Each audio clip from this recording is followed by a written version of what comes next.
Hi, welcome to Tamil flavours. இன்னைக்கு நம்ம ஸ்கர்ட்டுக்கு top தைக்க போகிறோம். டாப் ஆல்ரெடி கட் பண்ணி வச்சுருக்கோம். எப்படி கட் பண்ணுறதுன்னு போன வீடியோவில் சொல்லி கொடுத்துருக்கோம். அதை பார்த்து தெரிஞ்சுக்கோங்க. நம்ம இப்போ டாப்பை தைக்க போகிறோம். இந்த டாப்போட ஃப்ரண்ட் பீஸ் இருக்கு இல்லையா, அதுக்கு கழுத்து பாகத்தை மடித்து தைக்கிறதுக்கு ஒரு ஸ்கொயராக பீஸ் கட் பண்ணி வச்சுருக்கோம். 2 பீஸ் இருக்குது அந்த துணியில். அதை வச்சு கழுத்து நெக் ஷேப்புக்கே அப்படியே அழகாக அந்த ஷேப் கிட்டேயே அப்படியே வச்சு நல்ல பக்கத்தில் வச்சு தச்சு உள்பக்கமாக திருப்பிக்கணும். வெளிப்பக்கம் தச்சு உள்பக்கம் திருப்பியாச்சு. இப்போ எவ்வளோ அழகாக வந்திருக்கு பாருங்கள் கழுத்து மாடல். ஆனால் இது கொஞ்சம் லோ நெக்காக இருக்கிறதுனால அந்த கீழே உள்ள வளைவில் ஒரு பீஸ் வேற கலர் கிளாத் துணி கொடுத்து நம்ம டிசைன் மாதிரி வைக்க போகிறோம். நம்ம துணியை பீஸ் கொடுத்து திருப்பினதுக்கு மேலே படிமான தையல் போடணும் இல்லையா, அதை போடுறதுக்கு பதிலாக அதோடையே சேர்த்து இந்த துணியும் சேர்த்து வச்சு சேர்த்து படிமான தையல் போட போகிறோம். அப்படியே படிமான தையல் போட்டுட்டு வந்தோம்னா உங்களுக்கு பார்க்க நீட்டாக இருக்கும். கழுத்துலேயும் ஒரு டிசைன் வச்சு தைச்ச மாதிரி இருக்கும். இப்படி மெதுவாக தைக்கணும். எவ்வளவுக்கு பொறுமையாக தைக்கிறீங்களோ அவ்வளவுக்கு உங்களுக்கு கழுத்தோட டிசைன் அழகாக வரும். ஒரு வளைவோ சுருக்கமோ எதுவுமே இருக்காது. பொறுமையாக தைக்கணும். கொஞ்சம் கொஞ்சமாக ஒவ்வொரு வளைவுலையா ஊசியை உள்ளிருந்து எடுக்காமல் பொறுமையாக தைக்கணும். பொறுமையாக நிதானமாக தைச்சிட்டு வாங்க. வளைவுலலாம் கேர்ஃபுல்லாக தைங்க. நீங்கள் கொஞ்சம் அவசரப்பட்டீங்கன்னா கூட கொஞ்சம் சுருக்கம் வந்திருக்கும். கழுத்தோட டிசைன் உங்களுக்கு நீட்டாக வராது இருக்கும். இப்படி தச்சுக்கோங்க. உங்களோட விருப்பம் தான். இந்த மாடல் நெக்கு கூட வெட்டிக்கலாம், இல்லைன்னா வேற ஏதாவது மாடல் நெக் வெட்டலாம். அது உங்களோட இஷ்டம்தான். இப்போ பாருங்க எவ்வளோ நீட்டாக அழகாக கழுத்தோட டிசைன் தச்சாச்சு. பீஸ் கொடுத்து திருப்பி ஒரு டிசைனும் வச்சாச்சு கீழே. அது பார்க்க அழகாக இருக்கும். இப்போ தச்சாச்சு. ஃப்ரண்ட் போர்ஷன் முடிஞ்சிருச்சு. பேக் சைடு துணி எடுத்து கட் பண்ணி வச்சுருக்க பீஸ் டபுள் பீஸ் இருக்குது பேக் சைடுக்கு முதுகு பக்கத்துக்கு. அதை நம்ம எடுத்து கொக்கி பட்டி ஃபஸ்ட்டு தைக்கணும். கொக்கி பட்டியை மடித்து தைச்சிக்கணும். அதே மாதிரி நூல் பட்டியும் மடித்து தைச்சிக்கணும். நேராக ஒரு தையல் தான். கர்ச்சீஃப் எப்படி மடித்து தைப்பீங்களோ அதே மாதிரி தான் மடித்து நேராக ஒரு தையல் போடணும். டபுள் மடிப்பு. இப்படி பொறுமையாக நிதானமாக தைச்சிக்கணும். நேராக தையல் போடணும். மடிக்கிறது எல்லா இடமும் நேராக சமமாக இருக்கணும் அந்த பட்டி. இன்னொரு மாடலும் இருக்குது. பீஸ் கொடுத்து பட்டி தைக்கிறது மாடலும் இருக்குது. நம்ம கொக்கி பட்டி இது பீஸ் கொடுக்காம துணியிலேயே சேர்த்து எக்ஸ்ட்ரா துணி விட்டு தைக்கிறோம். இப்படி 2 பக்கத்தையும் தச்சு வச்சுக்கோங்க. இப்படி பொறுமையாக தைக்கிறாங்க பாருங்க. அதே மாதிரி பொறுமையாக தச்சு நீட்டாக ரெடி பண்ணி வச்சுக்கோங்க. கொக்கி பட்டியும் ஊக்கு பட்டியும் ரெடி பண்ணி வச்சுக்கணும். அவ்வளோதான். கொக்கி பட்டியும் நூல் கட்டுற பட்டியும் ரெடி ஆயிடுச்சு. இனி அடுத்தது கழுத்துக்கு நம்ம கிராஸ் பீஸ் கொடுத்து தைக்க போகிறோம். ஒரு கிராஸ் பீஸ் வெட்டி வச்சுக்கோங்க. சின்னதாக வெட்டி வச்சுட்டு அந்த கிராஸ் பீஸை நம்ம 2ஆக மடிச்சுக்கணும்.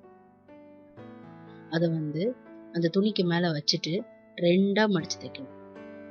2ஆக இப்படி மடித்து மேலே வச்சு ஒரு தையல் போடணும். இப்போ எப்படி தையல் போடுறாங்கன்னு பாருங்கள். இப்படி வளைவாக ஒரு தையல் போடணும்.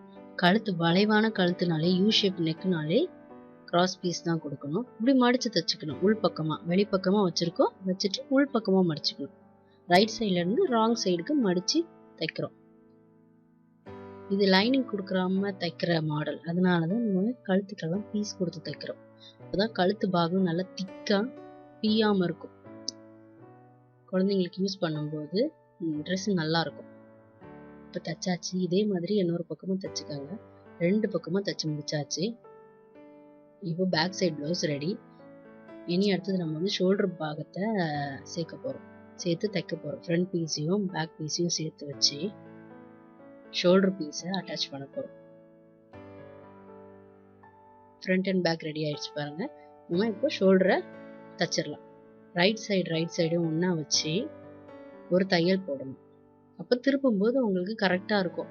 மாற்றிடக்கூடாது, தப்பாக வச்சிடக்கூடாது. நல்ல பக்கத்தையும் ஒரே பக்கமாக வச்சு ஒரு தையல் போட்டுக்கணும்.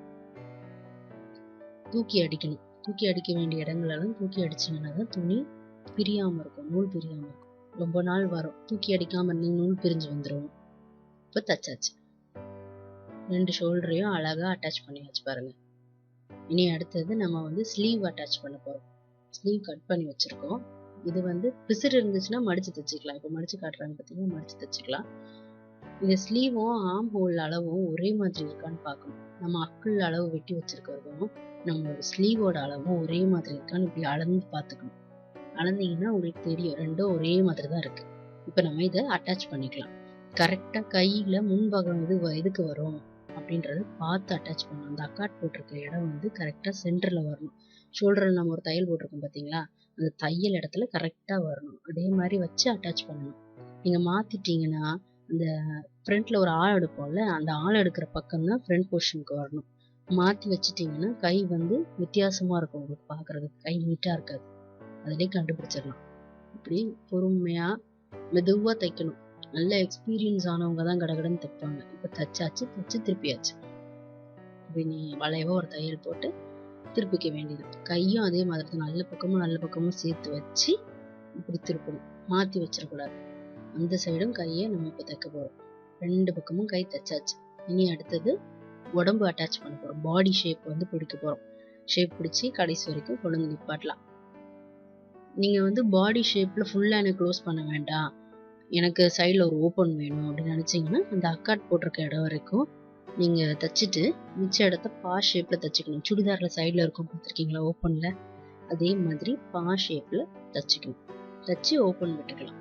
டாப்புக்கு வேண்டாம் அப்படிங்கிறவங்க இந்த மாதிரி க்ளோஸ் பண்ணி தைச்சிக்கலாம். அது நம்மளோட இஷ்டம்தான். உடம்பு பாகத்துக்கு 2-3 தையல் போட்டுக்கோங்க. இப்போ ஸ்கர்ட்டோட டாப் ரெடி, பக்காவாக ரெடி ஆயிடுச்சு. பாடி உடம்பு தைச்சாச்சு, எல்லாம் தைச்சாச்சு, ஃபுல்லி ஃபினிஷ்ட். இனி கொக்கியும் த்ரெட் லூப்பும் வைக்க வேண்டியதான். Okay, thank you.